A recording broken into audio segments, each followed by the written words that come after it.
last possession, you guys had to get that stop there. Walk us through, what you said to the guys in that timeout and what you saw from Reggie. Well, his activity in tracing the ball was, obviously big.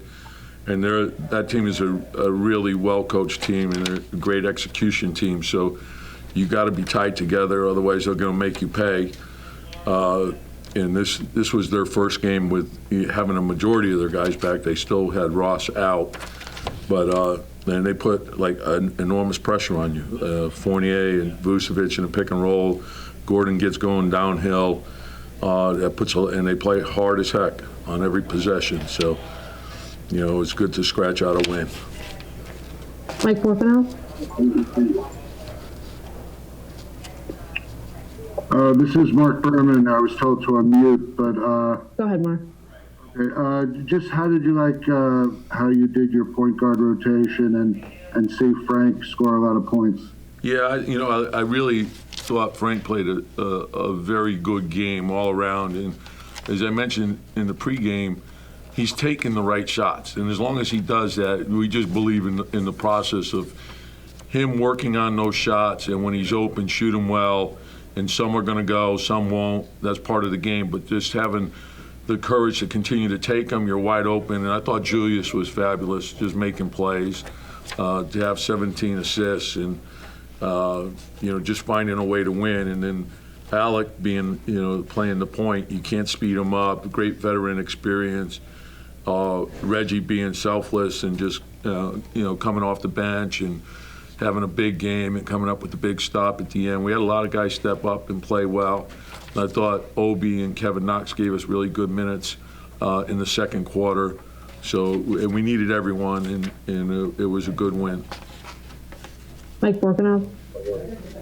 Tom, to win the game with a defensive stop there, does that warm your heart a little bit? Look, I don't care how we do it. I just want to win. But I thought, just find a way to win. And if it calls for making 5 stops in a row, that's what you have to do. If it calls for scoring 5 times in a row, that's what you have to do. So I want us to be great on both sides of the ball. And, we have to continue to work and concentrate on improvement. But that was a heck of a play by Reggie and Taj as well. And that's what you have to do. You have to swarm, you have to fly around, and you have to make plays. Dennis Gorman. Tom, does your group's defense give it sort of a different identity than anyone else in the league? It seems like this is a league where everyone's looking to score a lot of points. Well, for us, I think that is one of our strengths. We have 2 elite rim protectors in Mitch and Nerlens, and then when you throw Taj into the mix, Taj has great feet. He's one of the best pick and roll defenders in the league. And he's a great low post defender. So you have that added dimension to the defense. And then we have good length, and we have guys that can get into the ball. So I think that is one of our strengths, in the versatility and the size that allows us to do the switching. And we know if we defend and we rebound, and if we keep our turnovers down, we'll be in position to win against anybody. And that's what we're trying to hang our hat on. And I think our guys have really worked hard at the shooting piece of it. And, we're starting to knock down threes on a regular basis. And I think we're making the right plays, the right rim reads. When there's a collapse, spray it out, make the extra pass. There's a lot of drive, pass possessions. And that also allows us to get our defense set. Mike Mancuso. Coach, can you talk about the energy level of your team, especially in the second half? And when you consider the tough games this week with the Nets and the Sixers, to have that kind of energy, what does that say about you guys? Yeah, it's all about the fight, and that's a big part of this league. And so sometimes, we came out of the break, and you're hit with a lot of road games and a minimal amount of practice time because of the protocols. And so you just got to find a way to get it done, and then you're shorthanded, so your margin of error is very small. But that's what I love about these guys. They're great workers. They're developing great habits, whether it's a walkthrough in a ballroom. When we do have our practices, they're terrific. A lot of guys are coming back at night to get extra shooting in. And so we're starting to see the results of all the preparation and extra work that people are putting in.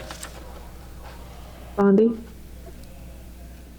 Hey, Tom, 17 assists for Julius. You know, on a night when you're shorthanded in your backcourt, you know, how important is it to have a facilitator like him with the ball? Well, it's huge, and that's what we talked about, you know, at the beginning when I mentioned to you guys about his leadership. You know, it was a night in which he didn't shoot the ball great, but he played great. And so he did different things for us. You know, the 17 assists, it's, you know, says it all right there. You know, so he made everyone around him better, and we had to find a way to win. And that was, it was a great play that Alec made at the end, but a lot of that was due to the attention that Julius was getting. But I love that he didn't force things. When that second defender came, he just made the right play, and that's how you win. Those are winning plays.